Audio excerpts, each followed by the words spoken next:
Welcome to Azzadous Studios. In this video, I'm going to run you through my process of separating the bass from the lead, so your bass cuts through the lead just a little bit more. If you like this video, like and share, and remember to subscribe and ring the bell to keep up to date with future videos. Let's crack on. Okay, so what I've got here is a kick and a bass and a lead. The bass, I've used the same technique that I showed in my last video. There'll be a link to that somewhere above here, top corner. And that sounds a bit like this. And the lead that I've got is just 3 different leads that I've put together. So I've got a high one, a trancey sort of pluck, and a saw. Quite a big saw. So them together sound like this.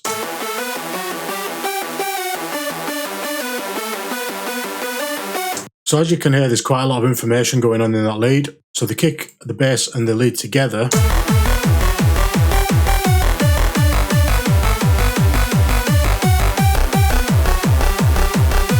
but you can hear that the lead is muffling the bass quite a lot, and that's because the bass has quite a lot of information in it as well. It's still audible, but we can make it cut through a lot better. So what we're going to do to start off with on this lead channel is add a bit of EQ. I've obviously already got EQ on the separate leads, but now we're dealing with a new lead, all of these 3 leads put together. So we want to EQ these, and the first thing I'm going to do is cut the low end. So I'm going to be quite relaxed with the slope. I don't want a really steep slope because then it's just going to sound like it's filtered out. I'll show you that. If I go for like a 48 dB per octave slope,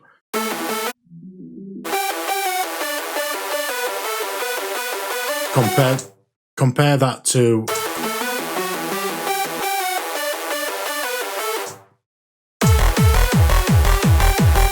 and as you can hear with the bass in, it's missing a little bit. It just sounds too filtered out. So what I'm doing is I'm going to go for a 12 dB per octave slope, and I'm going to roll that off.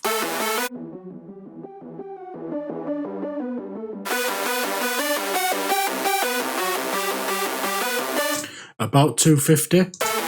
So I'm still getting some of these low mids, but it's rolling off. And as you'll see here, if I change it to 30 dB headroom, the 12, because it's only 12 dB per octave, the slope is quite slow. So we're still getting a lot of information down here in like the 100 Hertz and range, like the bass range really. So I still want to cut that off. So what I'm going to do is I'm going to grab another EQ.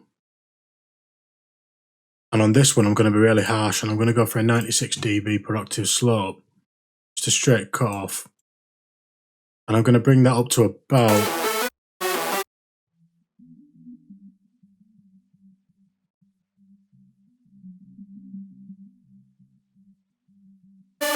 just about there, 182. You can hear there's not a lot of information below there, but it's still, I still don't want it in. So them 2 together are rolling off the low end, and then further down it's cutting it straight off. So I'll just minimize those. And that's just dealing with the really low end of the lead. Okay, so the next thing I'm going to do is I want to cut out some frequencies in the lead that are quite predominant in the bass, or the frequencies that I want to hear from the bass. So to do this, what I'm going to do on the bass channel is open up a Pro Q2. And I'm just going to monitor it a little. So first of all, let's create a little bell curve.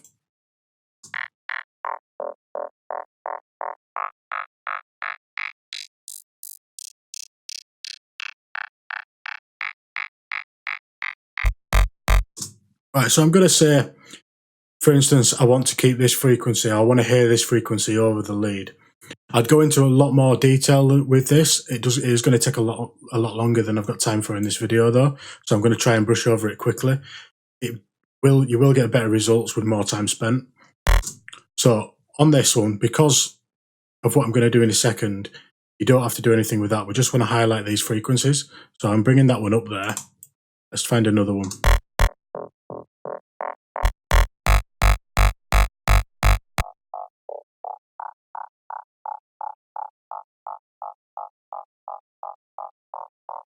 So we'll say that one. I'll just make that a bit narrower.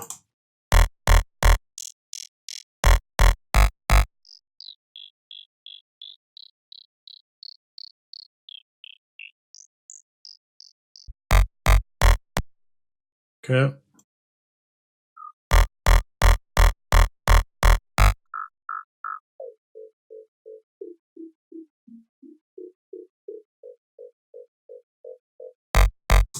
Okay, so I'm just going to leave it there for now because I don't have time to really go in depth with it.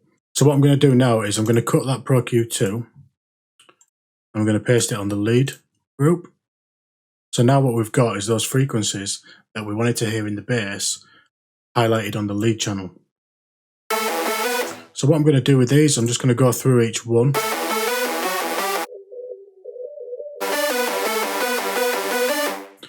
And I'm just going to cut them out a little.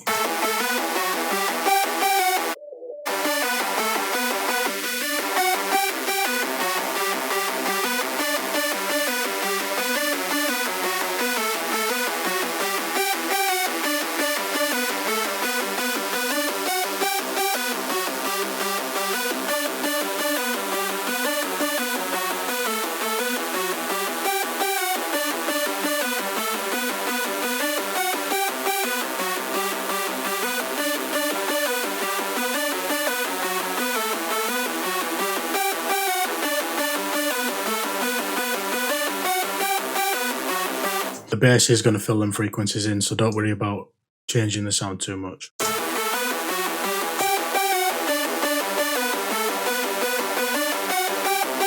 We just don't want to we don't want to make too big of a trough because it will really affect the sound in a bad way.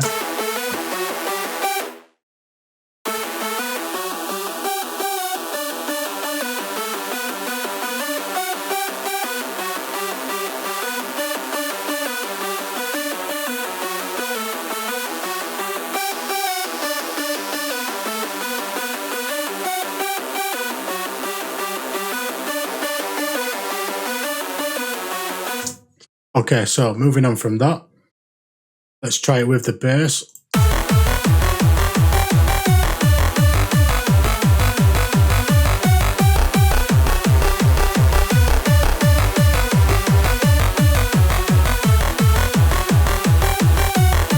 So you can hear that it's cutting out frequencies that we want to hear in the bass, and the bass is cutting through a bit better. Okay, so next what I'm going to do, with the lead, we can have a lot more of the lead in stereo than we do the bass. The bass on this one is actually completely mono because I've got a mono utility on it. So that should be directly down the center. This leaves us a lot of room in the sides, the left and right, to put the lead, which will mean the bass will cut through more in the center.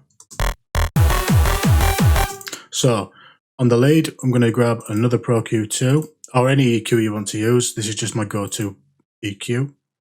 And what I'm going to do at the bottom here on channel mode, I'm going to switch it over to mid-side. And let's just solo it out.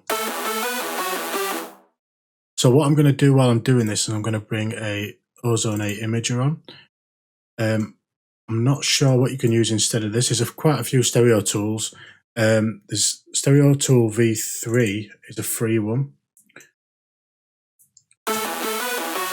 which sort of will give you a rough idea of the stereo information, but I like using the imager. So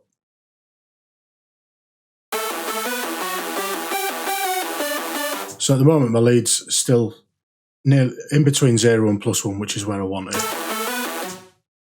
So I'm going to start by stick that onto mid. And I'm just going to start by rolling off the highs in the mids.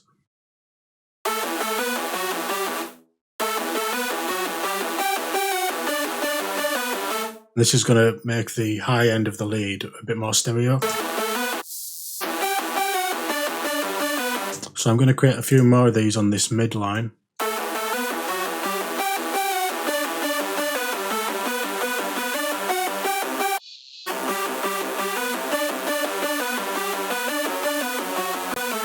And what I'm going to do is I'm going to try and make a sort of a ramp in a roundabout way. so that the high end has got less mono information, and coming back to the middle of the frequency spectrum on the lead, we've got a bit more middle information.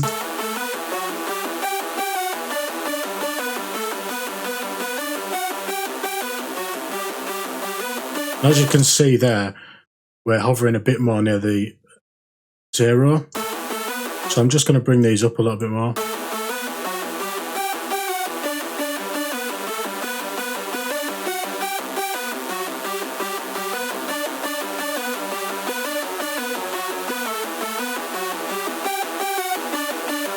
Because we don't want it to be too stereo, we'll have no mono information. So let's try that with the bass.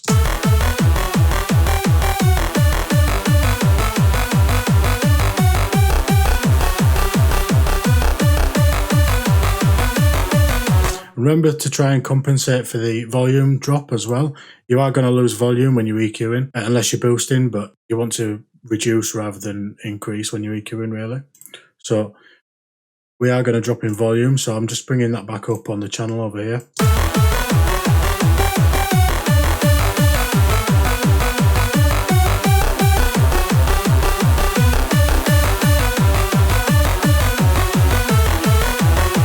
Okay, so next up what I'm going to do is sidechain it a little bit.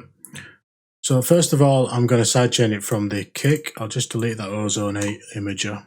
Don't need that anymore. And I'm just going to use kickstart for this. So I'm just going to leave it on this free punch or maybe high chain. Just want a bit of a sidechain where the kick is. We don't want it too drastic like that.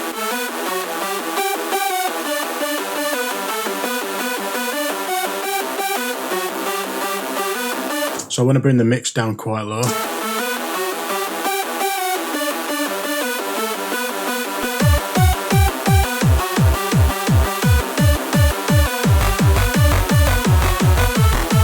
So it's just ducking out of the way of the kick a little bit. And now what I'm going to do, this doesn't always work, but it's a good trick to try. I'm going to bring in, actually what I'll do is, using a effect rack. Multiband sidechain compression rack. This is a rack that I've created. I've got a video for it, so I'll put the link for that above again. And all I'm going to do with this is I'm going to use the high and the mids. I don't think the lows will have much information. Let's solo the lead. Very little information in that low band. If we check the mids and the highs. Okay, so I'm going to start off with the mids. And on the compressor here, what I'm going to do is bring the ratio up to about 6. I'm going to turn the look ahead off. I'm going to bring the attack all the way down. And I'm just going to, actually, we want to switch sidechain on. Sidechain from the top bass is the bass group. Okay, so I'm just going to, I think I need the bass plane for this.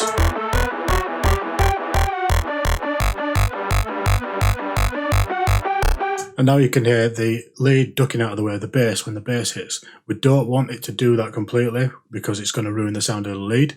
So what we want to do is just have a really subtle effect on.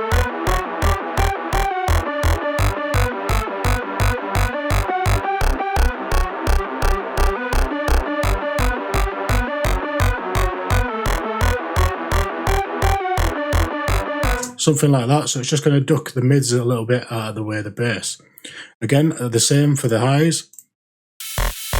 I'm going to bring the ratio up. Let's switch sidechain on. Sidechain from bass. 6.3, that'll do. 0 milliseconds. We'll attack all the way down.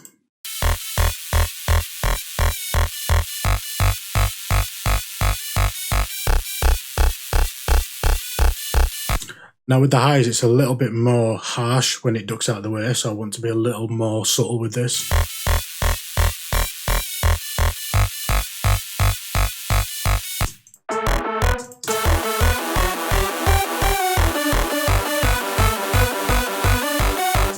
Okay.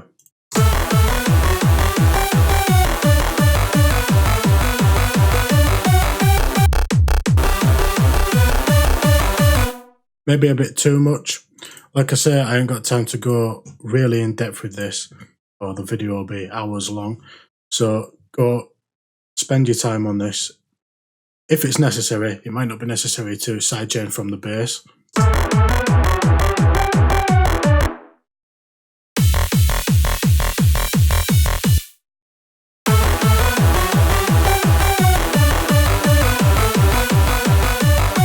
Okay, so also make sure that your volumes are okay.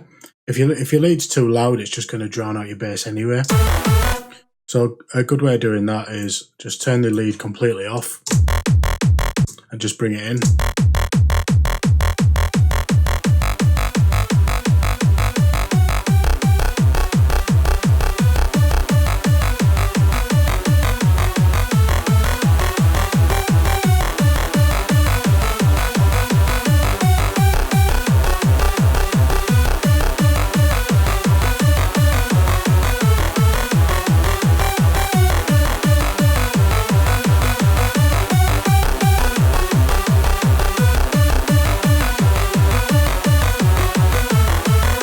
Okay, so thanks for watching. I hope the tips in this video have been helpful. If you liked it, like and share, and remember to subscribe and ring the bell to keep up to date with future videos. See you next time.